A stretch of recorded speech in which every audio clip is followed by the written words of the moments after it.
O portal Metrópolis publicou uma notícia relacionada a um vídeo, aquele vídeo que está dando o que falar nas redes sociais. É que durante uma live nas redes sociais, uma coordenadora de um sindicato de servidores federais da área de educação disse que era necessário destruir politicamente, ou, quiçá, de outras formas, Michele Bolsonaro. Da live, informa o site, participava o ex-presidente do PT, José Genuíno. A sindicalista disse exatamente o seguinte: ela, Michele, é uma carta-chave, e se a gente não arrumar um jeito de destruir ela politicamente, e quiçá de outras formas, juridicamente, por exemplo, comprovando crimes e tornando ela inelegível, nós vamos arrumar um problema para a cabeça.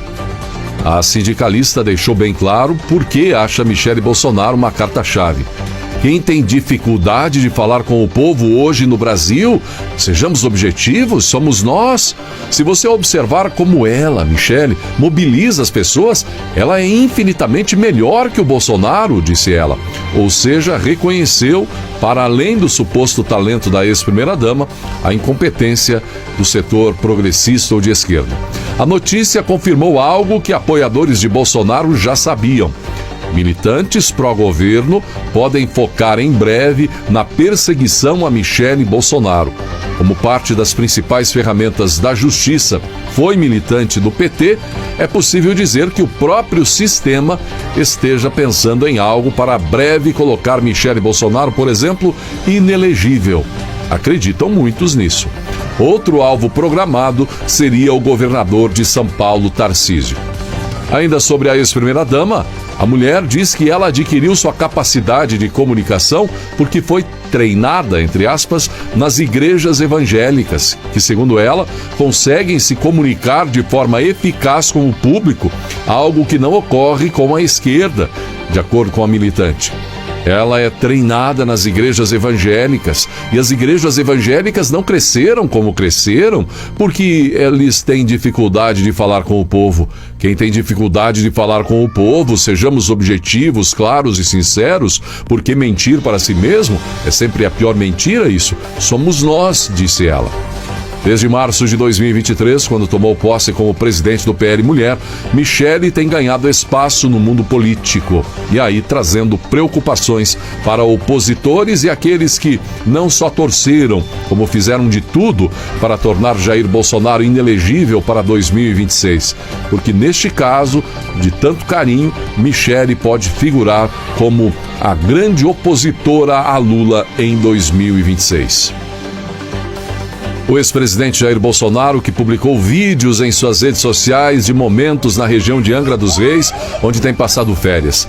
Entre momentos com apoiadores, muitas fotos, ele saindo da água, abraços e o carinho de brasileiros. Fotografia, a emoção ali delas também, né? Momentos de Jair Bolsonaro na região de Angra dos Reis. O presidente tem passado esses dias de férias, o ex-presidente, esses dias de férias em Angra dos Reis, e vários vídeos têm aparecido nas redes sociais de apoiadores, sobretudo, colocando um encontro inesperado, muitas vezes, com o ex-presidente do Brasil, Jair Bolsonaro. Em outro vídeo, Bolsonaro também conversou ali com brasileiros, ele apresentando a simpatia, o carinho, pedindo ali para alguém, venha cá e tal, e aí ele caminha no meio do povo, junto aos brasileiros de várias idades, pessoal querendo fotografar, também na região de Angra dos Reis. Momentos marcantes, e ele inclusive compartilhou, simples e marcantes, os momentos vividos, ele compartilhou nas redes sociais, região de Angra dos Reis. Além disso, em outro vídeo, ele conversa com brasileiros sobre a posição de Lula em apoio à ação da África contra Israel. Em outras palavras, Lula diz que Israel tem tido atitude genocida na reação contra os ataques terroristas de Hamas. E aí Bolsonaro, ali com esse pessoal, comenta o seguinte: Israel, que não tem nada, é muito melhor do que nós. Olha a vergonha agora. O Brasil vai votar com os países que estão condenando Israel como se fosse Israel o país genocida. Aí Bolsonaro lembra quem começou isso, os ataques de Hamas contra crianças, bebês, idosos e jovens, inclusive contra brasileiros jovens que estavam naquela festa, né? Hamas que não liberta reféns e que não para de atacar também. Bolsonaro, portanto, condena a posição de Lula contra Israel. É mais um grande diferencial entre o governo Bolsonaro e o governo Lula. Enquanto Bolsonaro era um franco apoiador, parceiro de Israel, Lula tem se posicionado contra Israel, sobretudo agora demonstrando muita contenção ao avaliar que Hamas seria um grupo terrorista, mas não tendo contenção nenhuma ao apoiar a ideia de que Israel seria o país genocida nessa história.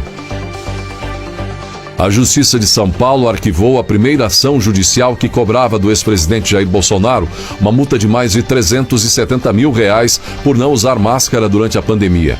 O arquivamento baseou-se em uma lei proposta pelo governador Tarcísio de Freitas que perdoa esse tipo de multa.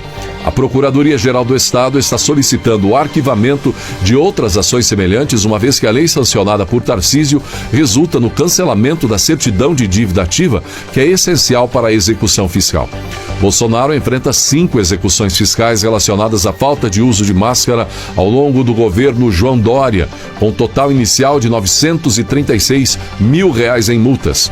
Mesmo após receber doações de 17 milhões de seus apoiadores, Bolsonaro ainda não quitou as multas durante a fase administrativa, levando-as a processos judiciais, aguardando agora os desdobramentos desse fato. Um depósito judicial feito por ele será devolvido, pois a dívida foi extinta. A medida também beneficia o filho mais novo de Bolsonaro, Eduardo Bolsonaro, que receberá anistia de R$113 mil por 2 execuções fiscais relacionadas à falta de uso de máscara. A lei que perdoa essas multas foi aprovada com ampla maioria na Assembleia Legislativa de São Paulo, como parte de um projeto que facilita o pagamento de dívidas com a Fazenda Estadual. Sobre o valor enviado por apoiadores, Bolsonaro, caso não precise mais usar para multas ou problemas judiciais, ele deve encaminhar para outras ações de interesse público. A Frente Parlamentar Evangélica emitiu uma nota de repúdio ao governo de Lula por apoiar a acusação de genocídio contra Israel na Corte Internacional de Justiça, junto com outros países como Bangladesh, Malásia, Irã, Jordânia, Venezuela, Arábia Saudita, Marrocos, Turquia, Paquistão, Namíbia, Nicarágua e Bolívia. O Brasil está com esses aí, né? A Alemanha, por exemplo, agora diz que é um absurdo o que estão fazendo contra Israel, né? Essa ação que o Brasil apoia contra Israel. As frentes parlamentares evangélicas brasileiras afirmam que a ação distorce o significado de genocídio e da Convenção Internacional, sugerindo que o alvo deveria ser o grupo terrorista Hamas, responsável por genocídios, como o ocorrido em outubro de 2023. A nota expressa perplexidade e preocupação com a posição do governo brasileiro, destacando que o Brasil sempre se portou com isenção em casos semelhantes e que apoiar a ação proposta quebra a relação de irmandade e respeito entre Brasil e Israel.